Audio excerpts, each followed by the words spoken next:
বিশ্বাসীদের শেষ কথা সম্পর্কে লোকে কি জানে না জানেন, এই শেষ কথাগুলো বিশ্বাস আর শান্তিতে ভরা থাকে।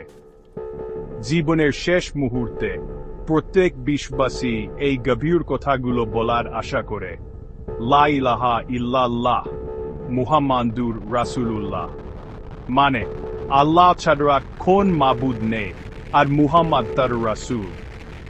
এই কথাগুলো শুধু কিছু শব্দ নয়, এগুলো সারা জীবনের বিশ্বাসের প্রমাণ।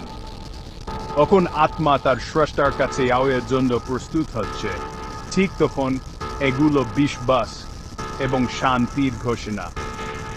আমরা এখন আমাদের জীবন যাপন করি, তখন এই কথাগুলোর সুন্দর মনে রাখি এবং এইগুলোকে আমাদের হৃদয়ের কাছে রাখার চেষ্টা করি।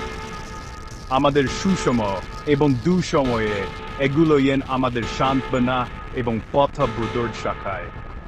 কারণ একজন বিশ্বাসীর শেষ কথাগুলো তার সারা জীবনের ভক্তির প্রতিফলন।